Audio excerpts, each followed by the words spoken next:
Welcome back to Alice Talks Football and welcome back to a live show. And I thought, you know what? We're playing FC Twente tonight. We've got some interesting team news and lineups coming out ahead of the game. A reported lineup that we may be playing with some rotation, which is interesting to see. There's some news on Yoro. There's some news on some youth academy players to potentially get some minutes in the future.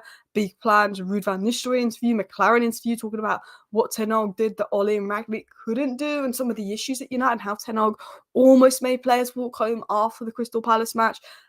Just how strict Ten Hag has been. Obviously, 2 new signings were announced last night, and just how insane these signings are. So, guys, please do go ahead and hit that like button. Of course, subscribe down below if you're new. I have a bit of a cold or something at the moment. I'm coming down with something, so my throat's a little bit gone, but I'm hoping I'll be able to power through this live stream and then power through a watch along tonight. But if you have not already, please do go ahead and smash the like, subscribe, and I'm going to get right into the first story.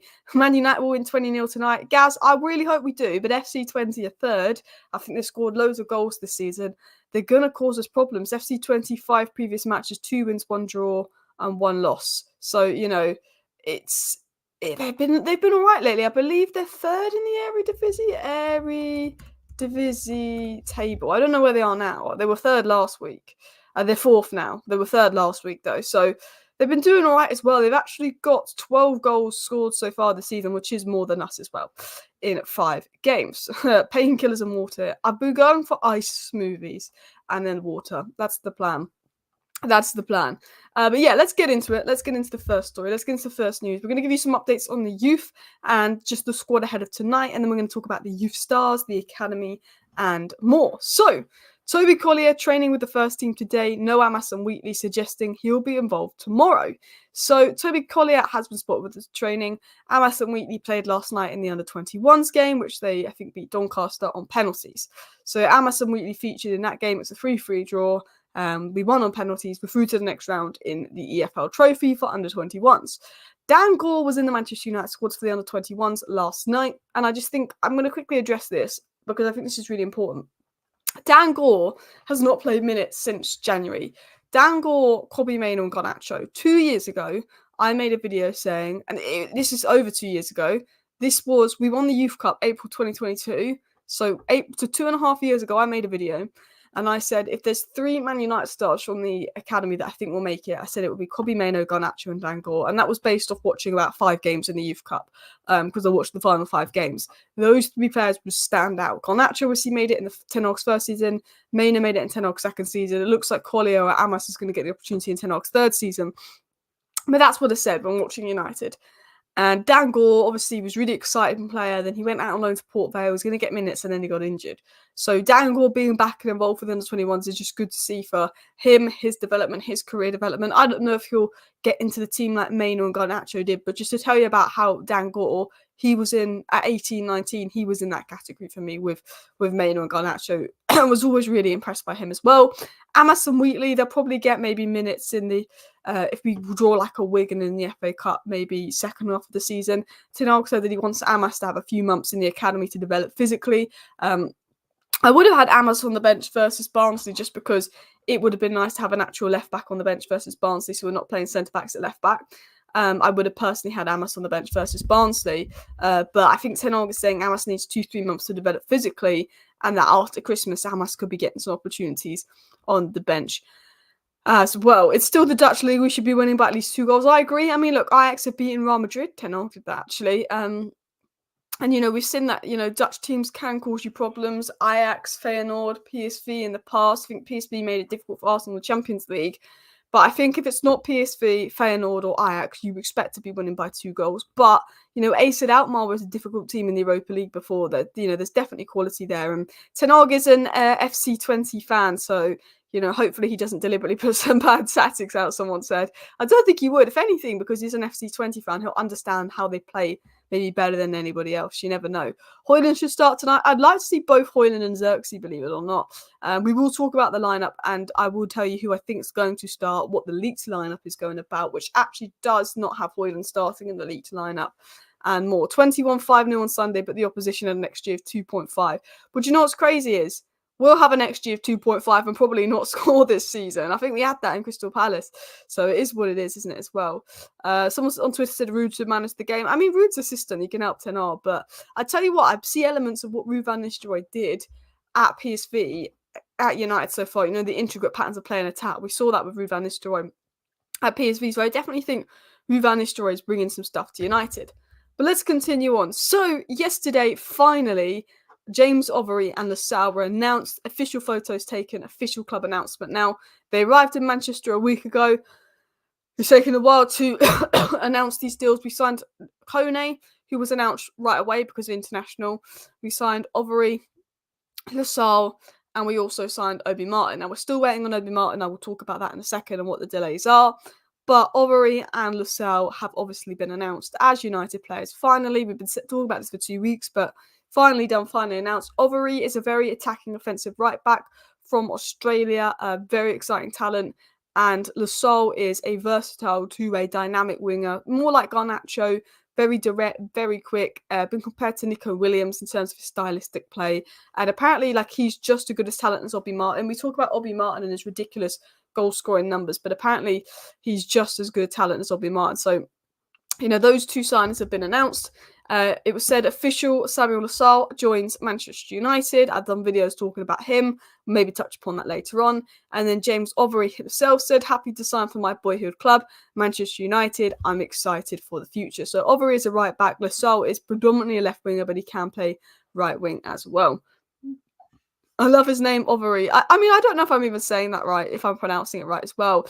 Rafael Retirement announces his retirement from football at age 31 after suffering a serious knee injury. Yeah, such a shame, you know. I didn't want us to let go of Varane. I would have kept him for another season, but maybe that was quite lucky that we didn't because he's obviously suffered a serious knee injury. But there's no doubt in my mind that if Rafael Varane wasn't injured, he would have been still here at Manchester United playing for us because we saw his last game for United was the FA Cup final. He couldn't have had a better last game from United because not only did we beat City in an FA Cup final, but Rafael Varane put in a man of the match performance. He couldn't have had a better last game for Manchester United. I love Varane, and it's such a shame his career's had to end that way, but with all the injuries, unfortunately, that he's been suffering from. And, you know, I wish him the best in his recovery as well. People say Maguire should retire. Maguire's too good to retire. I feel like people are just like, oh, Maguire's crap, Maguire's this, Maguire's that. Maguire's a decent Premier League centre-back. He's not good enough to start for Man United in a title-winning team, but as a fourth-choice centre-back, he's a good option to have. He's just on the wages of a first-choice centre-back, which is why United may need to move him on. But he's better than Lindelof. Maguire starts for a top 10 Premier League team. He's not a bad player. He's just not United level, and he's not an 80 million player as well.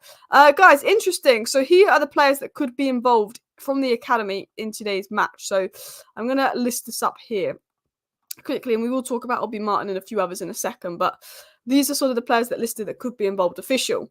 Louis Jackson, Toby Collier, Dan Gore, Kobbie Mainoo, Sam Mancha, Alejandro Garnacho and Ethan Wheatley have been added to the B list to compete in the Europa League. So we may see Gore, which would be interesting. I don't think we will until the end, but Kobbie Mainoo and Garnacho we will see. Wheatley and Collier we could see. Louis Jackson and Manfa we could see. He's not added Harry Amas. He's very... I don't know, he played Harry Amas a lot in pre-season, and maybe Tenor wasn't convinced by him in pre-season that he's not adding Harry Amas to anything yet, which is a little bit weird. I know he said to Harry Amas, I need to give you 2-3 months to develop before you can get into the first team, but I would have expected to maybe seen Harry Amas on the list there, but the B list has been added and updated as well. Maguire defo starts for Fulham, yeah. And I think Maguire will start tonight, and I have no issue with Maguire starting. I'd have Maguire and De Ligt start, even though it's not the most mobile, just because of how injury-prone Martinez has been in the past. I'd have Harry Maguire and De Ligt start. Unless FC Twente have got really pacey attackers, which I don't know because I don't watch them, I'd probably have Maguire and De Ligt start personally myself. Amas played yesterday, so did Wheatley. I'm not expecting Amas or Wheatley to feature tonight, but I was just saying it's a bit weird that Amas isn't in the squad and Wheatley is, because obviously they both played last night, so they're obviously not going to play. But I do think that's a bit strange as well. But let's continue on into the next story. Guys, if you have not already, please do go ahead and hit that like button. And of course, subscribe down below to Alice Talks Football if you're new. We're really close to 93.2k. I'm on 93,186 subscribers. So big up everybody watching right now. But I would like to see Maguire and De Ligt tonight, and we will talk about that a little bit later on. But let's talk about the star on the horizon at Manchester United, the guy expected to potentially be getting a call up, and that is Benedetto Mantato. United's coaching staff have been thoroughly impressed by the remarkable development of Benito Bantato over the past year, identifying him as an ideal right-wing profile capable of breaking into the first team. Should his performances continue on the current trajectory, Mantato is viewed as a potential challenger for Anthony's spot in the near future. While much of the external discussion has been centred around talent such as Bianchiri or the some touted Shola. One Football need to read that through. Sources within the club hold Mantanto in equally high regard. Why they? I mean, I thought it said Shea Lacey. I don't know why they said Sholatiri. He's obviously gone. But he was highly rated under Ollie. One Football. I don't know who wrote that, but it was said that United's coaching staff are obviously taking a big liking to Benito Mantato. So we're going to talk about this guy and this guy that's seen as United's potential right wing.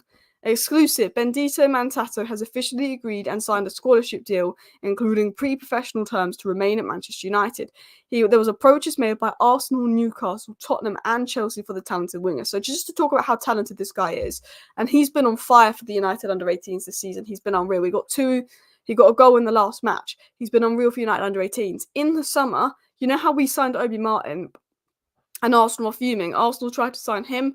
Newcastle trying to sign him. Tottenham wanted him. Chelsea wanted him. He's a winger that a lot of people were trying to sign as well. So I don't watch loads of the academy. I watch a bit here and there, some of the bigger games, but I'm going to tell you a little bit about Ben. So he can play as a right wing, he can play as a left wing. He has predominantly played as a right wing.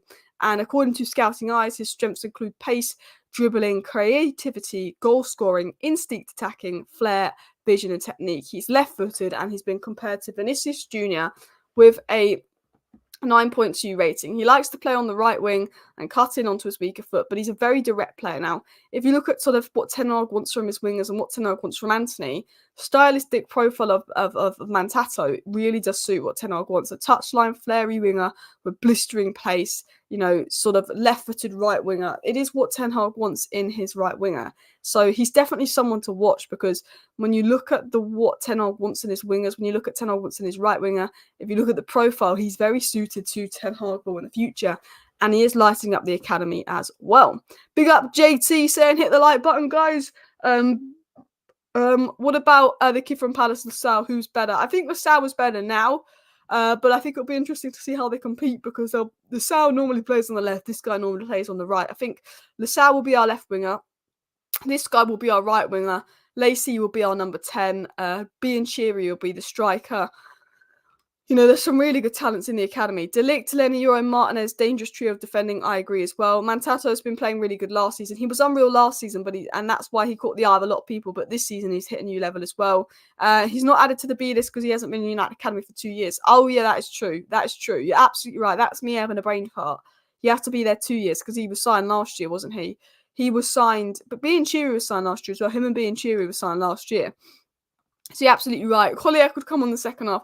I mean, I wouldn't be surprised if he did start Collier to rest people, but I think he won't, because I think he's realised in Europa League, you've got to go strong. If you look at Ten Hag's press conference and some of the comments that Ten Hag was making in his press conference, I think you realise, he's saying, the Europa League is strong. We've seen from the Champions League format, we need to win a certain amount of games.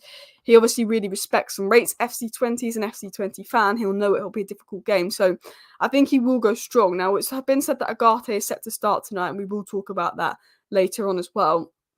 But I do think he's going to be going quite strong. Ericsson is expected to get a rest for Ugarte, which will be good to see as well. If I was to give a youth player a chance, I think Collier would be best suited to the game because of his legs. But I think Collier will probably be on the bench as well. What do you think of Varane retiring? It's a shame. But look, he's had a good career. World Cup, 4 Champions Leagues, 3 La Ligas, 3 Spanish Cups, the EFL Cup, the FA Cup, 3 Super Cups, 4 Club World Cups, the Nations League. Varane can retire knowing he's got a lot as well. Nike have confirmed Mason Greenwood is not being sponsored by the brand after he's spotted wearing their boots versus Marseille. As well, Nike keep coming up to clarify that.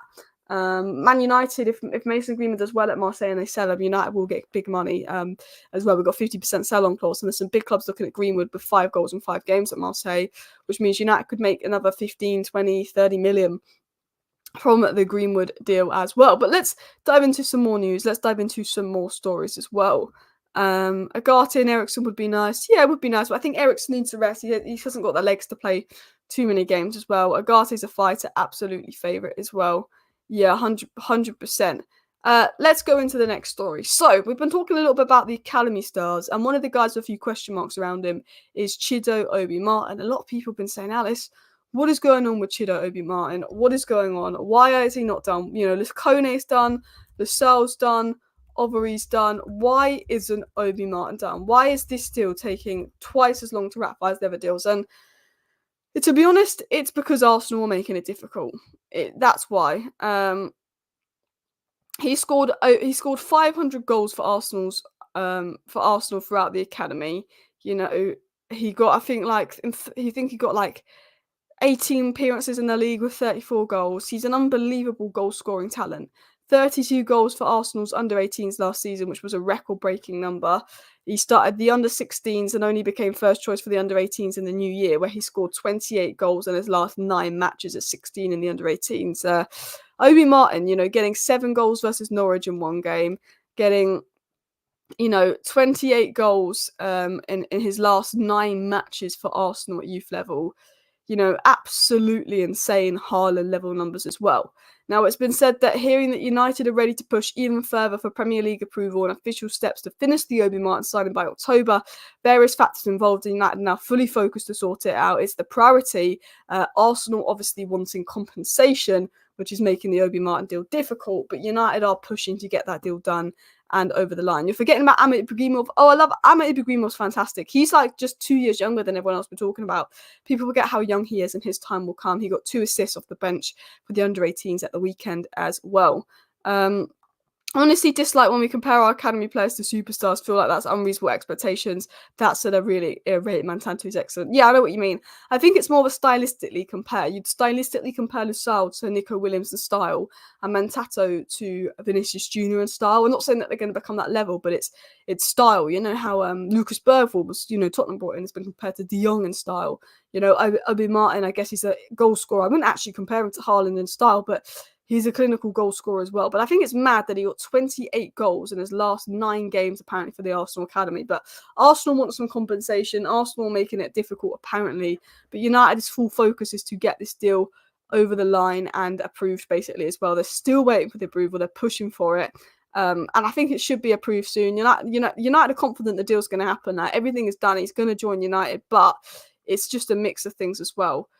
Just a mix of things. Arsenal fuming to lose their basically best academy talent to United. Him and Nwaneri are 2 of the best academy talents as well. Chris makes a good comment here. Not being able to rest Mazraoui and Dalot is very concerning. If one of those gets injured, we're going to struggle. They are being overplayed anyway. I agree.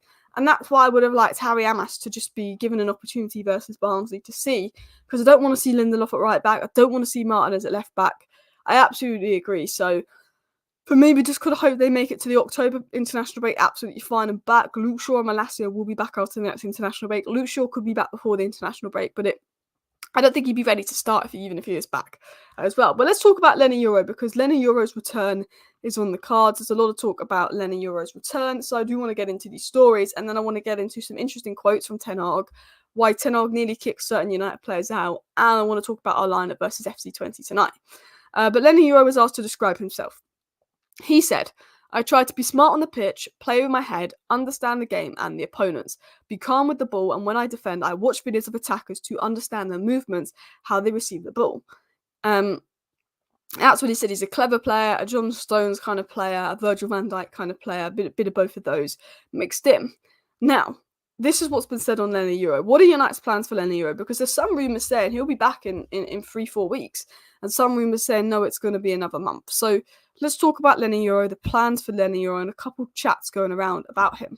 So Fabrizio Romano said this: Man United are clear they will not take any risks. They want to see Lenny Yoro on the pitch when he's 100% fit, so he won't have any problems for present and future. Lenny Yoro is now very happy about his decision to join Man United, despite Madrid trying to make out otherwise. He believes that the future will be bright. Positive feeling from both parties is waiting for Lenny Yoro to be back on the pitch as soon as possible. That's what they want. They want Lenny Yoro back on the pitch as soon as possible. Positive feeling from both parties that both parties waiting for Yoro to be back on the pitch as soon as possible, but no risk will be taken. There's a feeling internally on Lenny Yoro is fantastic. The club believe they've signed a superstar for the future. So they're saying Lenny Yoro is super happy at Manchester United, but United have made it clear he's not getting any minutes to 100% fit. Lenny Yoro could play for United potentially end of October, and there's been talk about him coming back end of October.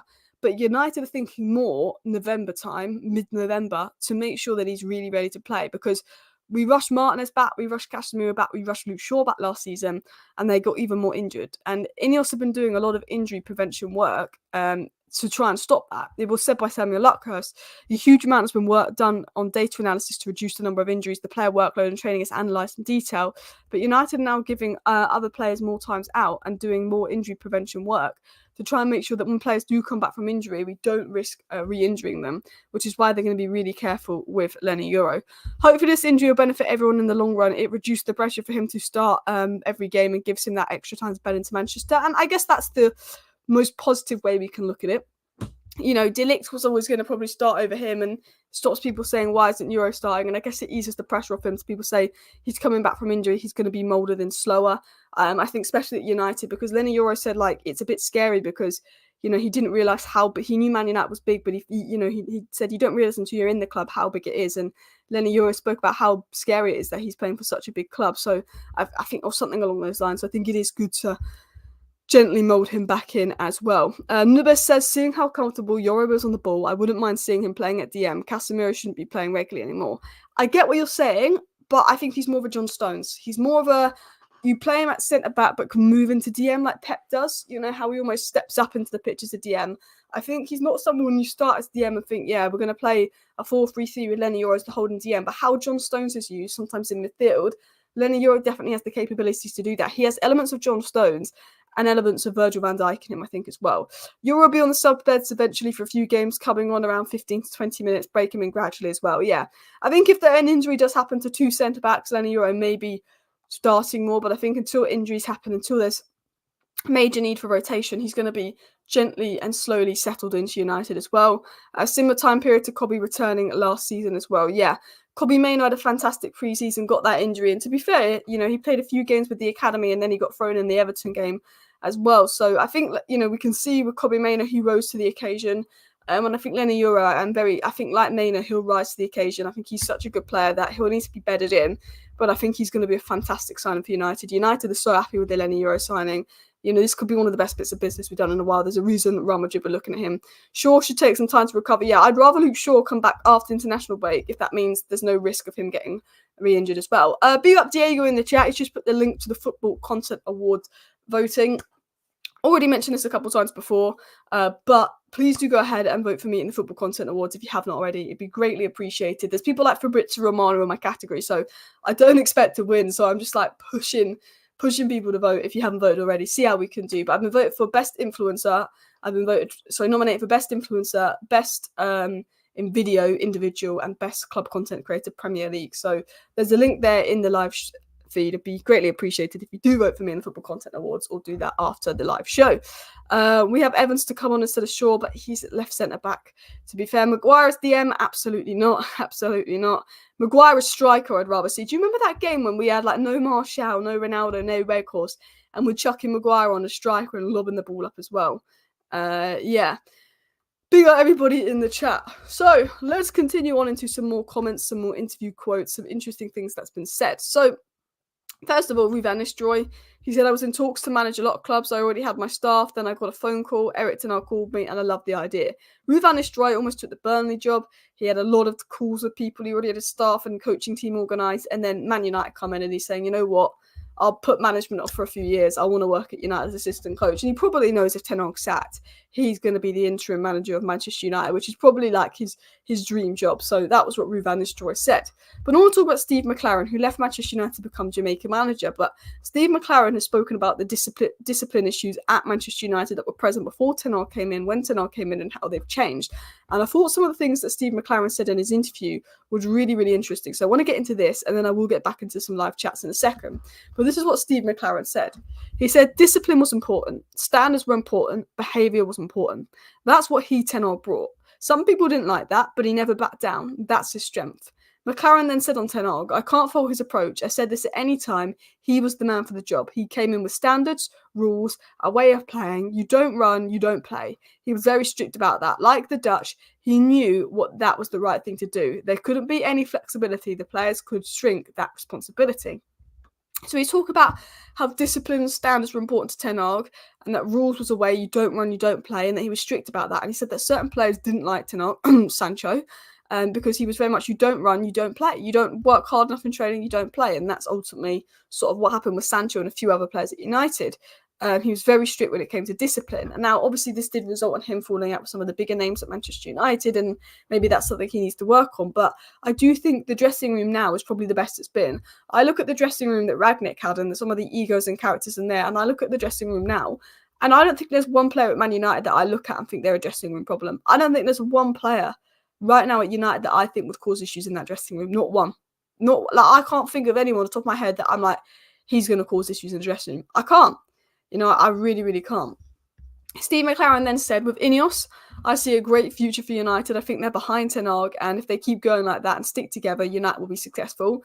I do think if Ten Hag can do what he's trying to do and gets the backing and time to do that, we could play some insanely good football like he did at Ajax, and it could be successful. It's just going to take time to implement. And Arteta got time. Look at Arsenal. Hopefully, Ten Hag is given time. And McLaren said there was a lack of understanding from those outside United. Perception is not reality, and that is a tough job. Ollie admitted to that.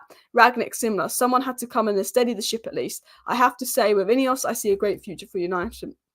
But he also says that, those on the outside don't see everything inside United. It's a tough job. It's a tough, ship to steady, and that Ten Hag's had to do that. Ollie and Rangnick struggled. Ollie and Rangnick struggled to control the dressing room. Ten Hag's fallen out with some big names, but I think right now the dressing room at United seems quite positive as well. Thank you very much, Steve, saying, Alice, you deserve a hat-trick of awards. I mean, just to be nominated for a hat-trick of awards is absolutely amazing. If we could win one, it'd be incredible, but just to be nominated and be there will be insane as well. Maguire was a striker, LMAO, that was mad.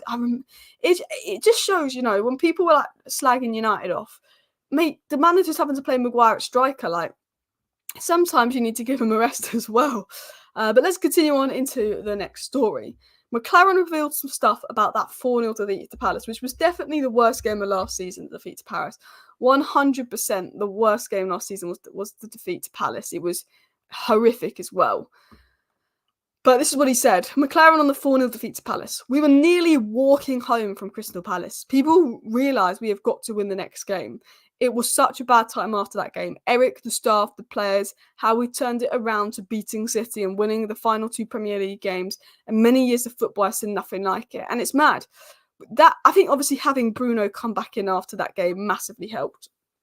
But we lost 4-0 to Palace. And when we lost 4-0 to Palace, that is the closest I've been to Ten Hag out. That's, I've always said I'm not going to be Ten Hag out in his first 2 seasons. But when we lost 4-0 to Palace, I was struggling to believe in Ten Hag. Luckily, winning the next 2 games and the FA Cup brought back some belief in, and this season I can see that belief. But that was the moment I almost lost it with Ten Hag. I think if you did lose it with Ten Hag, that was absolutely fair, because it was really hard in that moment. As someone that's trying to believe in Ten Hag and be as positive as I can, it was really hard in that moment to believe in Ten Hag or expect sort of anything to happen. If I was going to be totally honest, I was just thinking, at that point, I was thinking, you know what, he probably can't turn it around. Like I was generally worried for Ten Hag, and McLaren's saying we almost walked home. The vibe after the match was so bad that I think Ten Hag almost made them walk home, because that 4-0 to Palace was horrific. So I guess the 0-0 away at Palace at the weekend isn't as bad when you think that we did lose 4-0 the last time out, and how bad that was. But it definitely shows that there is progress going on. We're not where we need to be, and we're not good enough for where I want us to be. But I think, looking at United and everything going on, I think you can definitely see the progress inside United, which is the most important thing for me. I think, we are progressing this season. We've gone from playing atrocious last season to okay this season. But by the end of the season, I want to say we're playing good. We're playing better. Because we were so bad last season, it might feel like we're playing good. But we've gone from playing atrocious to playing not bad. But we need to be playing good. If we want to be with City, we want to be with Liverpool, we want to be with Arsenal, that's where we need to go. We need to be saying, okay, we're playing good. We're playing some good football. We're playing some good stuff as well. Trying to beat Palace is becoming a chore now, despite their top names have gone. I know Palace away is just the most annoying. I think we've lost I think we've drawn one and lost three of our last 4 visits to Palace away, or drawn 2 and lost 2. I don't think we've beaten Palace away in 5 seasons or something. Palace and Brighton away seem to be like little bogey teams for United as well. But let's continue on into the next story. Obviously, injury prevention, we covered that. Rafael Retirement retiring, we covered that. And then we're going to talk about the FC Twente game and Manchester United's lineup and starting 11 ahead of the match versus FC Twente. So stay tuned for that, because I'm going to get the rumoured starting 11 up on the screen. But Ten Hag said this ahead of the game in his presser. 3 clean sheets in a row. The defence is doing well at the moment, and we have to continue this process. Everyone has to give 100% to be disciplined and follow the rules, because that is the basis for winning games. Everyone was disappointed with the result at Crystal Palace, but the clean sheet is a good thing, as there are more chances created. We now have to become more killers in the box, is what Ten Hag was saying ahead of the game. So, look, 574 watching, 600 watching basically, and 142 likes. Let's go for 200 likes. Just 1 in 3 of you need to hit that like button, and we can hit 200 likes by the end of the live stream. But I want to get up Manchester United's lineup ahead of tonight's match then. So this is the rumoured lineup going about that I've seen by someone on Twitter who sometimes gets a bit of insight ahead of the match. So obviously it is Onana in goal. There was talk of it being Bayendir, but they've gone with Onana. I think Ten Hag is going for a stronger thing. And it is Dalot and Mazraoui. So Mazraoui at the right back. I would like to see Mazraoui left back, Dalot right back, if I was going to be honest with you. And apparently Martinez is being rested, and it is Maguire and De Ligt, which is quite a physical defence there as well. So you've got Maguire and De Ligt here. At DM, Ugarte is being played with Meno and Bruno, apparently. Mount will be on the bench. Mount and Hoyle not seen ready to start. Meno, Bruno. Rashford is back on the left. Rashford on the left with Garnacho, believe it or not, on the right. And Garnacho on the right. And Xerxes up top is what is being rumoured going about. Now, one rumour saying it's actually Mount up top and not Xerxes. But another rumour is saying that this is the lineup that Ten Hag is going to play. So it's quite a strong lineup. There's an expectation that Collier, Mount, and Højlund will all be getting minutes, but it is quite a strong lineup as well. Apparently, he's not going Collier at left back again. This is what's being rumoured on Twitter, but again, 50% of the time the Twitter rumours are not accurate as well. Mono plays every game. It's crazy. Yeah, he did get rested versus Barnsley, but that is what apparently we're going to do. Eriksen is going to be rested, which makes sense because he played a lot lately and a lot in the international break. But if that is the lineup, I'm happy with it. But I think it's quite strong. But I'm happy with that. We need to win the Europa League this year. We need to get out the group. I mean, it's not a group; it's a league table. I tell you what, not getting out the Champions League group when you had an easy group is a disgrace. But if we don't qualify for the next round of the Europa League, that is a new level disgrace. He wants to control the midfield. Collier he was all right left back. Obviously, he doesn't provide the dynamics you want in attack, but I think he did a good job in winning his duels as well. Rice plays every game for Arsenal. There's no issue with a player, I think, playing every game if they can do it. Although the workload is massive. Rodri came out a week ago and complained about the workload and how the players may need to go on strike. And now poor Rodri is done his ACL. The workload is something that is causing a massive amount of problems at the moment in footballers, and something Rodri complained about, sadly. But listen, people, please hit the like button on the way out, and please do vote for me in the Football Content Awards. Diego did put a link somewhere. I will go ahead and update my description and put a link in the description. Thank you for watching. Subscribe if you're new. I'll be back tonight for the FC Twente game. See you later. Bye.